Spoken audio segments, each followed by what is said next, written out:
All right, Sean Tell, FightHype.com here, joined with one of the most exciting American prospects we've probably ever had at 112 pounds, a super flyweight, undefeated, 12-0, 9 knockouts. Dylan Price, joining us all the way over in St.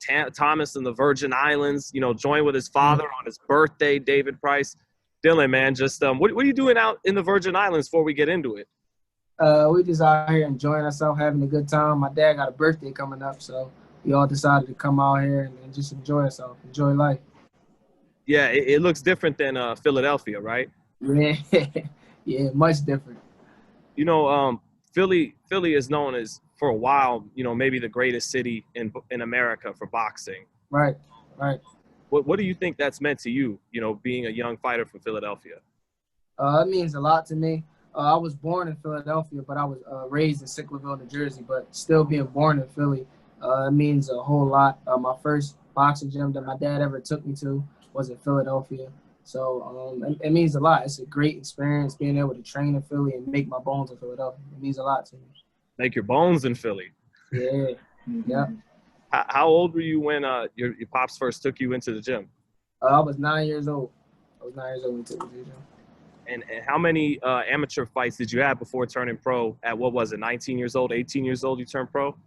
I turned pro at 18, yep. I was 112 and 12 as an amateur. Number one in the country and number 3 in the world. Last 2 years. For the last 2 years. What made you kind of, say forget going for the Olympics in 2020 and want to go professional? Well, my dad actually wanted me to stay and try to make the Olympic team, but I was kind of fed up with the amateurs, and everybody around me was turning pro, so I kind of got that itch to turn pro. So we just decided to turn pro. Well, my dad followed my lead on that one, and we turned professional. David, what was that like when Dylan came to you and said, Dad, I know you want me to stay in it, but I'm going to go for it. I'm going to go professional now? Well, yeah, that wasn't really what I wanted to do. But I know you can't keep a horse in the stable too long. If he needs to run, you gotta let him run. So it wasn't really what I wanted to do. I wanted to do 1 or 2 more years in the amateurs, but they were taking off the headgear, and that was his argument that I'm gonna have to go international. We're gonna go 5 rounds with no headgear. Why wouldn't I go pro? So I couldn't argue with that. And Dylan, were you feeling like, why not get paid for it at that point? Yeah. It wasn't about the money because my dad always made sure that I was well financially. It was just the shine, and I was seeing everybody around me. This is when Tank started to blow up, and we had the opportunity to sign with Mayweather Promotion. So I was kind of looking at that, like, that. I want to be like that. I want to be that star. I want to make a whole lot of money, my own money, like that. So I was kind of looking at it like that. How is that going with Mayweather Promotions? Is that something you guys are going to want to be with long term or sign to? Or we actually not with Mayweather right now. We were with Mayweather, but my dad can explain that a little better than I can. Well, we were with up until January last year. Our contract was up in February, and I said we wanted to take a break. I wanted to do the promotion on my end. Just had some issues with that, but definitely looking at revisiting that, as well as other promoters within the next year. I just wanted to get some fights, make some matches, develop him, promote him the way that I wanted him to be promoted. And then we'll go as we're ready to challenge for anybody. Then the promoter just has to make the match. He doesn't have to match us. I know you won when you fought in Vegas and fought at the Sam's Town where, Floyd promotes a lot of fights. You won your fight. You looked good. Did you get a chance to talk with Floyd? Did you get any chance to get some experience or some guidance in Vegas, tips, anything like that from Floyd or Tank, any of these guys? From Tank, yeah. I talked to Tank a few times. I came up with Tank in the amateur, so he always showed me love whenever I seen him. But with Floyd, I talked to him a little bit after my fight in Sam's Town, but we really dealt with Leonard, and Dewan was my manager at the time, so we were guys. Yeah, real good guys. We were more hands-on with them, but anytime I was around Floyd, it was always love. Did he give you a Floyd is, and that's not Floyd's about his business, so he'll give you a little bit, and I think really that's the desire people have to continue to be great, because the more that you excel, the more attention Floyd is going to give you. So to just give you a little bit to pull you in, And as you develop more and more, he'll start bringing you in more and more. So. Did you in the short time, did you get the passing remarks? Did you get after he saw what you could do up close? Did he give you the passing grade? Yeah, he told me I look good. He told me keep up the good work, and he was proud of me. So yeah, I got the. And told us he was watching his younger brother too, and he said I'm gonna sign him too. Yeah. So he's an amateur still coming up. Well, turning professional early, and just watching your tape, you're planted in your feet, throwing punches like a professional fighter, and fast combinations, but with your feet and all that. And David, what do you think about this too? Do you feel like part of that is he did go ahead and went pro early, and that, or just how do you feel about his development right now, both of you, where you are right now as a fighter after 12 fights? From my perspective, his style was more conducive to becoming a professional. He was always a body puncher. He wasn't a pity-pat amateur. But there were a lot of things tactically that he had to learn, strategically and tactically, that he had to learn and I had to learn that was very different from the amateurs. I look at it as one punch. With the amateurs, one punch means nothing. You get knocked down, you can still win the round. Professional, those guys will let you pity pat, let you get off, let you use the speed, but I'm only trying to get one shot to knock you down or to hurt you for the next round. So we both had to learn that the mindset of an amateur and a pro is different, but he's making the adjustments. It's still things, even in this last fight, that I said, that's not what I want, and understanding the difference of what I'm saying and being able to communicate it and him actually do it is still. It's good, but it's going to get better and better as we go along. Well, David, being that you said, well, actually, he already had that down. He already had a kind of style to plant, and he didn't throw pity pats like an amateur did. So if he had that, what were some of the things though that you did want him to keep learning as an amateur, with that him already having that in his game? The defense is a little bit different, because in the amateur, as soon as you hold, it's break. In the pros, you have to work inside. It's very dirty in there. Those are things that weren't a part of the amateur game. So the inside game, that's why we brought in Nate Campbell, who's a very rough, rugged fighter, to help develop Dylan even further with that. And also just the mindset. Even when we sparred pros as we were turning, they couldn't handle his speed. They couldn't handle his movement, but they would just ask for 6 rounds. And we'll wait till he gets a little bit tired. That's when we want to take advantage of him. So we might do good for 4 rounds, and then the last 2, they jump on him. And that was the same mindset. We kept seeing that over and over again. That, okay, this is what's happening. So we got to slow this pace down. Remember, I got to go 6 rounds this way, not I could hit him with everything, because he's letting you hit him with everything.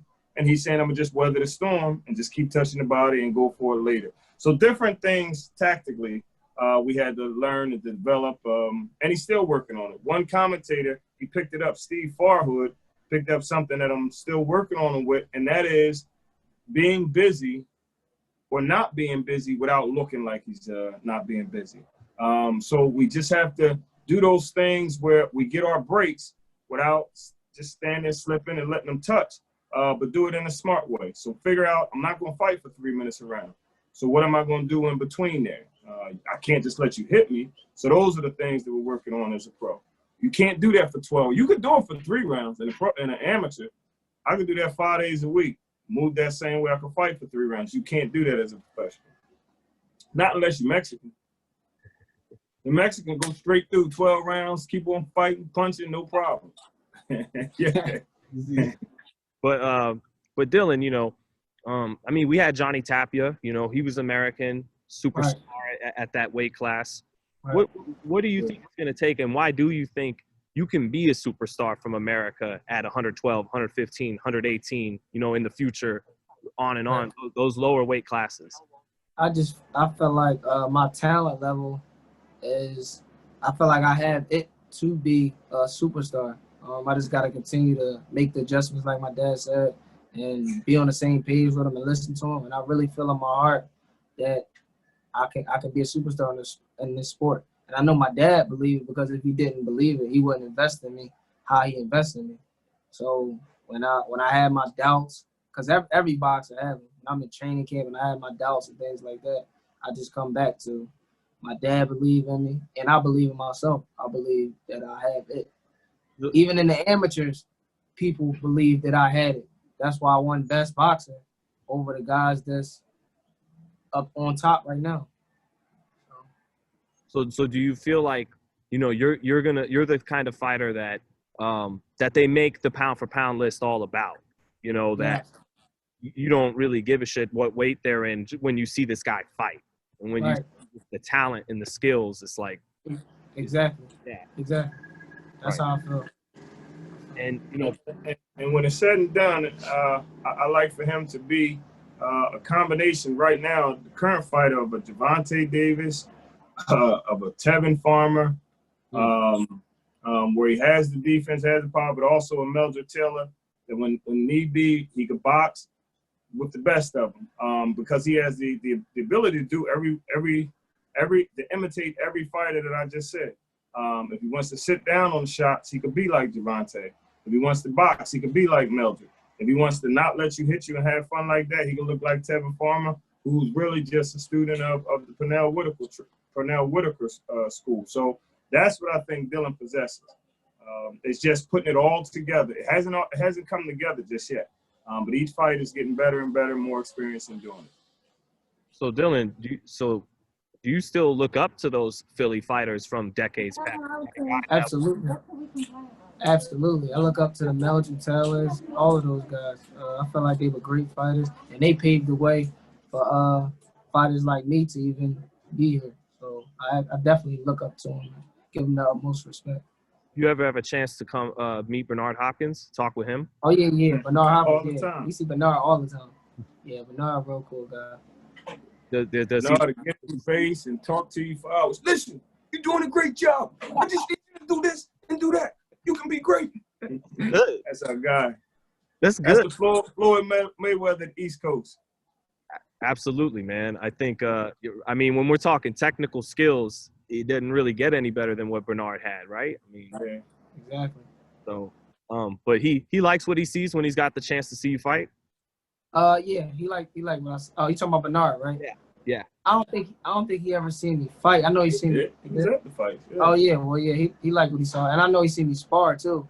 And he also said he liked what he saw. Yeah, maybe give me some pointers. And what do you guys think about, you know, connecting to the audience? You know, you do it through fighting, but you also do it through who you are, your personality. Like you seem like a real authentic dude. Like, right. You know, Thank you. Authentic from Philly, Jersey, cool guy. Right. You know, do you think people will connect with that? And would you agree with what I'm saying? You're just kind of an authentic, cool dude. Because I feel like I'm real. I don't pretend, you know, for the cameras. I just be who I am, and if you like it, you like it. If you don't, you don't. I don't put on the front for anybody. So I mean, if you're real, I feel like you're gonna like it because that's what I am, real. The same thing for my dad. Well, that's our entire family. Just our whole family dynamic. If you see Dylan, you'll see a lot of people associate themselves with this person. We come up with the people in the amateurs, be friends with people in the pros, but we don't jock anybody. You could be on the top. We're gonna treat you like a man with respect, and we demand the same thing. So I think that's what you see in Dylan, and maybe to a fault, that's slowing down our progress because we're not the type to ride somebody else's coattail. We're gonna make it our way, and you make it your way, but we call that hopping. We don't do the hopping thing. You're gonna be a man by yourself, and that's what you see in Dylan. So that's what I'm most proud of him about as far as his character in the sport. He's been invited to come with Adrian Broner, with other big name fighters to hang out and things, and I just tell him to step back. You'll have your time. You go with them when you get up there. I don't want you to make it because of them. Then if you have a situation and you fall out with them, then they kind of determine your fate. So we get there. Then if you want to associate with those guys, that's fine. Yeah. And even with the followers and things like that, you see a lot of some boxers get all of the followers from fighters shouting them out, or they work their way in with this person if he's popping at the time. You can go down my page. Me and my dad got the followers from doing what we do. We didn't no famous boxer ever shouted us out or famous person shouted us out. All of those followers and things we got was from us. And my dad promoted me. So everything was from the muscle. So we don't believe in, like my dad said, hopping and things like that. Our time is going to come. And when it comes, it's going to come. And then we're going to show everybody love. We're going to open the door for everybody to get in. You know, you said a lot of things similar to Shakur Stevenson right near you in Jersey. He said a lot of the same stuff. So okay. And Shakur the same way. Mm-hmm. So, and then lastly, guys, man, just to talk about the future, when do you think, what's the timeline you guys have for building to a title fight? You know, do you think by 2023, late 2022, or what do you think is a good timeline to earn a shot at the title? 2022. If it wasn't for COVID, we were looking, when I left Mayweather, I was looking to have 4 to 5 fights in 2020. But of course, everything got shut down. As soon as they opened up in Philadelphia, we jumped on the 2 cards they had. They had one in November, then they had one right again in January. We were on both of those. So we want to move up to 8 rounds, fight for a regional title in our next bout. Hopefully that'll be in April. Then we want to work on 8 for maybe 1, 2 more fights. We want to go on to 10. So by the end of 2021, we'll be fighting steady 10 rounders. In 2022, looking to, well, 2021 at the end, we should be ready to fight any of the contenders for regional belts or undefeated fighters. We're ready to step up at that time. 2022, we want to challenge for world championships. Great to see you guys on a Showbox, to see Dylan fight on Showbox. Yeah, pretty good. Right. Yeah. It's tough because it's the dates are limited now because of COVID, and with us not being signed right now, I'm going to keep him busy. We'll revisit with Mayweather and others on how we can do some things, but it has to be on terms that both of us are happy with. So Showbox would be great. The next generation. We'd love to fight on that. I say going into the fall of 2021, fall to winter, September through December, anywhere around there, we'll be ready. And then we make our mark from there. And then Dylan, lastly, man, he's long since moved up. But he was a champion at 112 just 2 years ago or so. Naoya Inoue, he's the monster. He's the king of these flyweight divisions, moving into bantamweight. Do you think we'll ever see you fight him? Make a big. It's a possibility. It's a possibility. If he's at 118 when I'm at 118 and I'm the best and he's still the best, of course. That's what boxing is all about, making the big fights happen. You're going to see us on pay-per-view one day. I'm just hoping with his frame he doesn't go beyond 18 before we could get there. Because we're solid 115 now. We could fight 118, but not at the really top level just yet. But I'd like to win that title at 115 and then be able to move back and forth at 118. I'd love to have that. I would love to have that.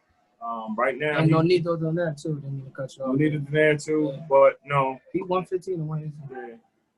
He 118. Oh, wow. He's more 118, 122 guy. Right. Okay. Yeah. But for the title, we would be looking at guys like Chocolatito and Juan Estrada. What's the other guy? He just got Carlos Cuadras, guys like that. 115 top guys. At Soren Visai, all of them guys. Yeah, those are great opponents. Who do you think's gonna win that rematch with Chocolatito and Estrada? Juan Estrada been looking good. His last couple fights, he got much better since they fought. So I'm gonna go with Juan Estrada. Chocolatito still look good, but he look a little bit older. Reflexes not the same to me.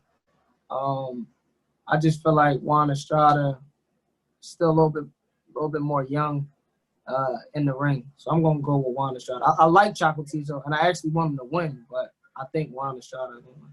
I agree. I think the same. And Julio Cesar Martinez. Chocolatito just look a little bit slower, so just a little bit off. And at those smaller weights, that's a lot slower because everything is based on speed more so than power. So when you lose a little bit of speed, it shows up. None of them have, except for Inoue, none of those have that one-punch power. So it's just the speed and the accumulation of punches. So he just lost that a little bit. hopefully he could bring it back. Every time we write him off, he shows us wrong. So how would you, in the future beat brilliant offensive fighters like those guys? Do you, 'cause I know you like to go toe to toe as well. So it's like, do you go toe to toe with them, or do you, how do you beat them? But from a coach's perspective, you do what they can. If they could bang, then I don't need to bang. Can he box? Can he move his feet well? Can he move his feet well? When he's punching, how's his outside game? How's his inside game? So whatever because we have more strengths and weaknesses, we're going to go against his weaknesses, not go to his strengths. So if he's a busy fighter, we're going to slow it down. If he's a strong fighter, we're going to keep him on the outside. If he's a good boxer, then we're going to get on the inside and break him down. So playing towards his weaknesses because we have so many strengths, and it just needs to be developed. Absolutely, man. Dylan, thanks so much for your time, man. Can't wait to see you fight again. Is there anything else you want to say to boxing fans before we let you get out of here? And back to the beautiful islands behind you? Yeah, to all of the boxing fans, Dylan the Real Deal Price, Dave Price, we're going to be on the scene real soon. Just remember I told y'all this. I promise. To all of the boxing fans, we're coming. Yes, sir.